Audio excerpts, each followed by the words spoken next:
Yo, what's up guys? It's Noah here. And in today's video, we're going to be breaking down the Week 10 Monday Night Football Showdown slate on Draftkings. We got the Rams and the 49ers playing on Monday night. This should be a pretty fun game. We're going to see Odell Beckham make his debut for the Rams. They're definitely going to need him here with the absence of Robert Woods. We got a report over the weekend that Robert Woods tore his ACL, so he's done for the season. Odell Beckham just signed with the Rams and will be available to play Monday night, so that should be fun to watch.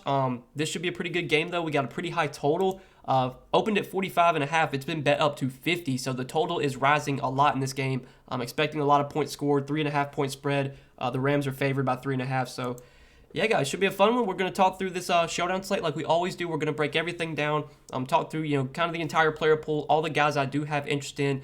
And then towards the end of the video, we'll talk about roster construction, how I'm looking to build out my lineups, if there's any correlation I think you should be doing, how you should be correlating your lineups, who I like to play at captain, whether that's running backs, receivers, if you could play the quarterbacks at captain, we'll kind of talk through that as well.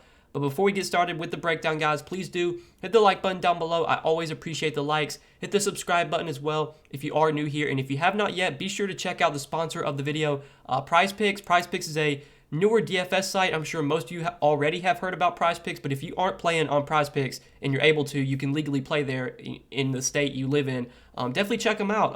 They're more of a player prop based DFS site. So as you can see, they have passing yards, rushing yard projections, receiving yards, receptions, touchdowns. They have fantasy point projections too for all the players. I'm making this video Sunday afternoon, so as you can see, they have stuff up for Sunday Night Football, Chiefs and Raiders. They got stuff up already for the Monday night game. You can take a look at their projections, take a look at their entire board. Very simple. You just go over or under on the projection. So if you have a strong lean one way or the other, you take the over or the under. You have to make at least 2 picks, but you can make up to 5 picks. You can win up to 10x your money over on Prize Picks. So check them out, guys, if you have not yet. If you do sign up for Prize Picks, use promo code NOAH. They will give you a 100% match on your first deposit up to $100. Basically, whatever you deposit, they will double that with promo code NOAH. So check them out if you have not yet, and be sure you use that code so that way you do get that deposit bonus. And you can go check out their board for Monday Night Football. See all the projections I have listed and kind of make some picks for yourself. But yeah, let's talk through this showdown slate. We're going to start off at the top. So Cooper Kupp, most expensive option on the slate, $12K. If you want to play him in the flex, he's going to cost you $18K if you want to play Cooper Kupp at captain, but he is a top option, in my opinion. I mean, he's arguably been, I think he has been the #1 wide receiver in fantasy this season, and it's really not even close. He's been getting massive volume, at least double-digit targets in every single game except one. He's got at least 9 targets in every game this season. I mean, Cooper Kupp has just been an alpha wide receiver 1. He's been super, just the volume is just absurd. That's what I was trying to say. Like, the volume is just so absurd. He's getting so much opportunity, even with, Robert Woods, when he was healthy. Even with Van Jefferson playing well this year, like it's been Cooper Kupp that's been the guy that's really led this team in opportunity, led this team in target share. He's got 10 touchdowns on the year, over 1,000 yards. Now without Robert Woods, I mean the volume for Cooper Kupp should be even more heavy. I do expect Odell Beckham to be involved a little bit here, but they already said he's going to be on a limit. Like they're not going to just let Odell Beckham go out there and play a ton of snaps. So Cooper Kupp should get a ton of opportunity here. Should get probably double-digit targets at minimum. He is definitely a top option for me. I want to try and find a way to fit him in. He just has so much upside. They're going to use him so much in the red zone. He just gets so much opportunity that he's very likely to put up a score, or he can put up a score that just like kills you. Like he can go for 150 yards and 2 touchdowns any week, and if he does that, you're very likely going to need him to win. So yeah, Cooper Kupp's a top option for me. Then you get the quarterbacks. Matthew Stafford's coming in at $10,800. Jimmy Garoppolo's coming in at $10K. Matthew Stafford is definitely my preferred of the 2 quarterbacks. I think both quarterbacks are in play here. Normally, I always am going to have interest in the quarterbacks. Stafford I do like a lot, though. He's been really, really good this year. Even though he's not much of a rushing quarterback, even though he doesn't really offer any dual threat upside, he can go out there and throw for 300-plus yards, get the 300-yard bonus. He can throw for multiple touchdowns any week. This Rams offense has been really good this year. They've been putting up a ton of points almost every single week. Outside of last week against Tennessee, this has been a team that's been constantly putting up 25, 30 points a game. So Matthew Stafford, I think, is a really good play. I think he's a very safe option. Probably a guy you're going to definitely want to have exposure to, I would assume.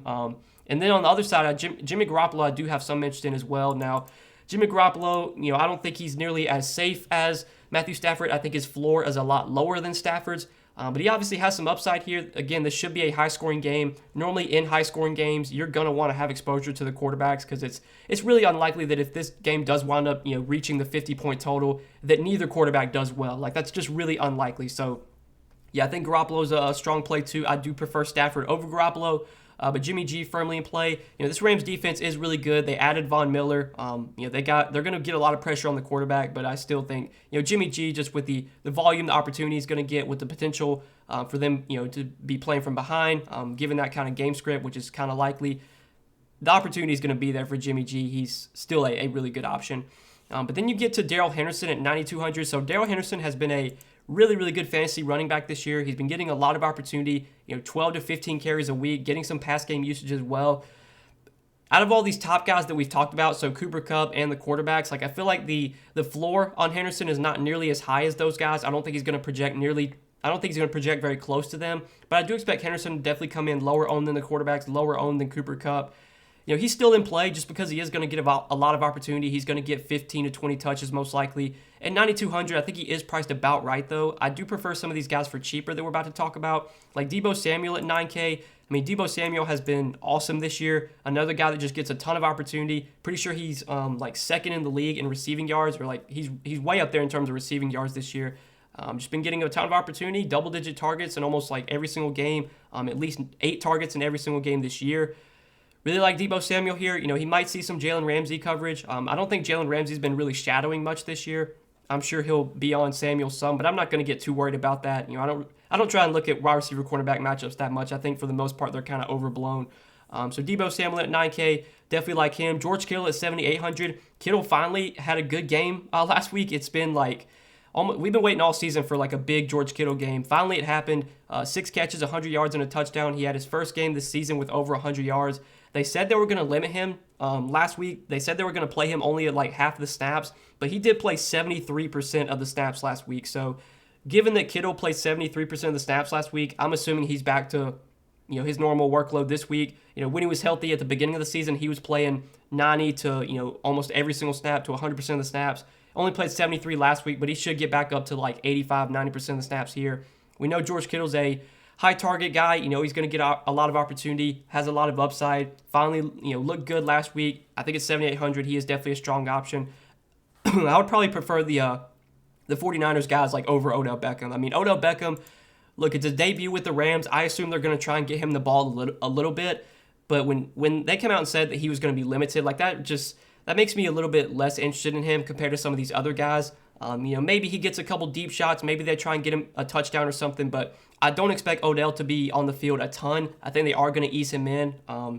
Right here you can see he's expected to be they're expected to debut in limited fashion. So, yeah, with Odell Beckham being on a pitch count, he still could get there. He could still catch a long touchdown. He could still, they could try and get him up the ball in the red zone and try and get him into the end zone. 7,400 though, he's priced close enough to Kittle. He's priced close enough to Deebo Samuel. He's even priced close enough to Ayuk that I would just rather play all these guys over Odell. Ayuk, that I think is a really good play. Ayuk started off the year just really struggling. Seems like he was kind of in the doghouse, he wasn't playing a ton of snaps, but he's kind of been back to his every down wide receiver role that we saw him have last year. Last week, Brandon Ayuk played on 96% of the snaps, he played on 93% of the snaps. And just over the last 2 weeks, you've seen Brandon Ayuk play 88 and 93% of the snaps. So Brandon Ayuk's going to be on the field for 85, 90% of the snaps. He's going to probably get 7, 8 targets. This is still someone that I think does have upside. I still think Brandon Ayuk is a talented receiver. He's someone I do like a lot in the mid-range. I think he's definitely captain viable. I think there's a lot of good captain plays in this mid-range. There's a lot of good captain plays in general on this slate, like Cooper Kupp, Henderson, Samuel, Kittle, Ayuk. I think all those guys are viable in the captain spot because all of them have upside. Especially Kittle, Ayuk, I like their price tags quite a bit. I think they are really good plays in the mid-range. Eli Mitchell at 6,400, kind of been a workhorse back lately. Last 3 weeks, 18 touches. Last week only got 5 touches, but they did he only got 13 touches, but he did get 5 receptions. They did use him a lot in the passing game. 5 targets, 5 catches for 43 yards. So far, at least these last few weeks and just kind of so far this season, this 49ers backfield has been really banged up. Last week it was It was JaMychal Hasty who was available to play, and he did get involved a little bit in the passing game. He got 4 targets, 3 catches, also got a carry. So he got 4 touches last week, but now JaMychal Hasty is going to be out for this Monday night game, and we're going to see them involve, I forgot his name, Jeff Wilson. Yeah, so they're going to involve Jeff Wilson. Jeff Wilson was available to play last week. He was active, but he did not actually touch the field. They preferably, they just chose to use Hasty instead of Wilson as the backup. I'm expecting Jeff Wilson to be the backup here. We'll talk about him when we get to kind of the value section. But Eli Mitchell, he probably should be a workhorse running back here. I think he's kind of solidified himself as that number 1 guy. Ever since Raheem Mostert went down, it's kind of been Mitchell that's been the guy that's really taken over. Last week he played on 66% of the snaps. The week before, 64%. He's played on at least 60% of the snaps in every game that he's been active in this season. The fact that they used him a little bit more in the passing game last week is really good to see. So far this year, his pass game usage has not been great. But if they are going to involve him more in the passing game, especially without Hasty, that does obviously boost the ceiling a lot for Mitchell. Definitely boosts his floor as well. I would prefer Ayuk. I would prefer Kittle. But I think Eli Mitchell is definitely in play as another viable mid-range option. And then Tyler Higbee, the last guy we'll kind of talk about in this mid-range. He doesn't feel like a very high upside play here, but I think there will be a little bit more opportunity for Tyler Higbee without Robert Woods. Last week he did play like every single snap or close to it. He played on 97% of the snaps last week. Higbee basically this year has been like an every down tight end. Again, he's not a guy that really has like 100-yard upside, whereas like I think Kittle can go for 100 yards. I think Brandon Ayuk has a 100-yard upside. I don't know if Tyler Higbee's going to get enough targets, enough opportunity to where he could go for 100 yards. He's kind of touchdown dependent. Like, you're probably going to need a touchdown for him to really be worth rostering at his price point. But given the likelihood he does see a few more targets coming his way without Robert Woods, I think that does make Higbee viable, but he's probably one of my least favorite plays in this mid-range. The guys we've already talked about, I do prefer over Tyler Higbee. But now we can talk about some value below 6K. There's definitely some guys I like here. Van Jefferson at 5,400 I think is probably one of the better value plays on the slate, and definitely someone that I think is worth using at captain. I try to avoid paying down at captain just because a lot of times, the cheap guys down here don't really have upside to be the winning captain. But Van Jefferson's been a really good receiver this year, and without Robert Woods, I think he's going to probably see more playing time. It's going to be hard for him to see more playing time because he played like almost every snap last week. Like, it was literally just Cooper Kupp, Robert Woods, and Van Jefferson were the guys that like got all the opportunity. Last week, Cooper Kupp played every single snap, Robert Woods played every single snap, and Van Jefferson played 96% of the snaps. The only wide receiver who touched the field last week was Ben Skronek, and he played 4% of the snaps. Now, obviously, you take Robert Woods out of the equation, you're going to see Odell Beckham fill in, get some more opportunity, and they did say Ben Skronek's actually going to be the guy that starts in place of Robert Woods. Ben Skronek, I don't know much about him, but we will talk about him when we get to the value section.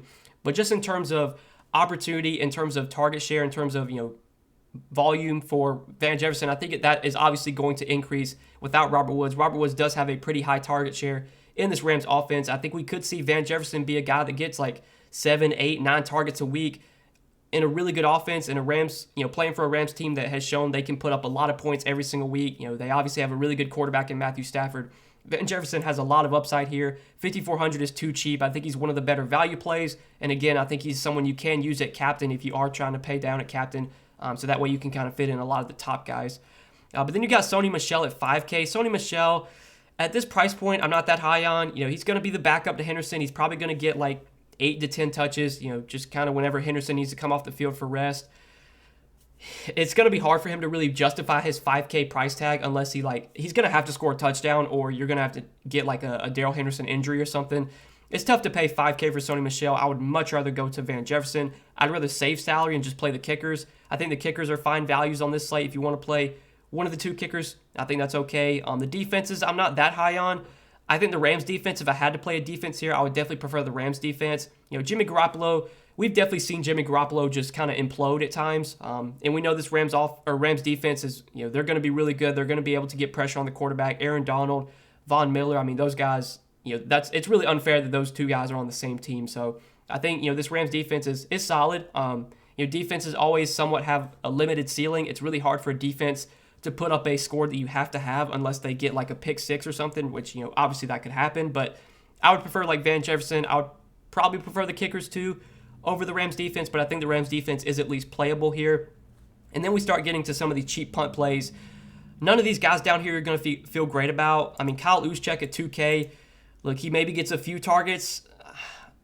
If you want to go there, I mean, I guess it's okay. He's probably going to have to score a touchdown, though, to really be worth rostering at his price point.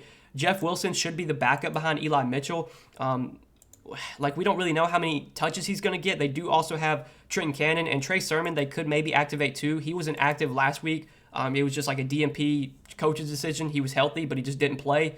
Maybe Trey Sermon's active Monday night. We'll have to keep an eye on that. But we really don't know how they're going to, dish out the touches behind Eli Mitchell. Obviously, we expect Eli Mitchell to be the number one. But then is it Trey Sermon who backs him up? Is it Jeff Wilson who backs him up? None of these backup running backs for San Fran I feel great about, but we've seen San Fran will involve multiple running backs. They're not just going to give every single touch to Eli Mitchell. So it wouldn't be surprising if Jeff Wilson comes on the field, gets a couple touches, and maybe breaks off a long run or gets a goal line touchdown or something. So he's, I guess, a fine value. I don't feel great about any of these backup 49ers running backs, though. I think you're just kind of guessing at this point. They probably all get a few touches, but I don't really see a ceiling much for any of these guys. If I'm going to roster a 49ers running back, it's obviously going to be Eli Mitchell. But then we can talk about some of these pass catchers. So Ben Skowronek is one guy I want to talk about. I don't know much about him at all. He's barely been involved this season. He had one game this year where he got 3 catches for 30 yards against Houston. That was the only game this season he's actually put up fantasy points. But we got a report from Jay Glazer that Ben Skowronek is going to be the starting wide receiver and fill in place of Robert Woods. I guess they just don't want Van Jefferson playing on the outside. They want Van Jefferson playing mainly out of the slot, I guess. I don't really know why Ben Skowronek's going to start in place of Robert Woods, but given that he's going to see some increased playing time, I mean, for $200, I'm fine taking a shot on him. I don't know how many targets he actually gets. I don't really know how many snaps he plays. But given that he's going to be on the field more, for $200, I think he's worth taking a shot on. I'll be very interested to see, when the projections come out, I'll be interested to see how many points he's projected for. I doubt it's that many, but it's kind of hard for him to kill your lineup at this price point. Even if he gets a couple catches, pretty likely that, he's going to be okay. And obviously if he gets 4 or 5 catches, then he's going to be probably someone that you have to have. So given that we got a report from Jay Glazer that Ben Skowronek is going to start in place of Robert Woods, I guess they want Skowronek playing the role that Woods was playing. For $200, I mean, he's definitely someone that I think is in play for value on the slate. I don't feel great about him. I don't know much about him at all, but he's $200 and he's expected to be a starting wide receiver. So that's really all I can say. And then some other guys Trent Sherfield. I mean, it's really just dart throws down here. None of these guys are going to feel great about. Mohamed Sanu is out, though, so we might see more snaps for Juwan Jennings. We might see more snaps for Trent Sherfield. Sanu did play on 56% of the snaps last week. I do expect, Deebo Samuel, Brandon Ayuk to kind of be the number 1 and number 2. I expect those guys to be close to every down receivers. But we might see Sherfield mixed in a little bit. We might see Juwan Jennings mixed in a little bit. You don't really have any confidence in these guys, but they're kind of playable just because they're $200. If they get a couple catches, they could be, they could do fine at their salaries. But if I'm really looking for a punt play down here, I think Skowronek, with the report that he's going to start in place of Robert Woods, he's probably the guy that I would be playing at $200 if I was going to play a punt option this cheap. But I think that's it for the player pool, guys. I think we kind of talked about all the playable options. Now, real quick, we can kind of hit on roster construction.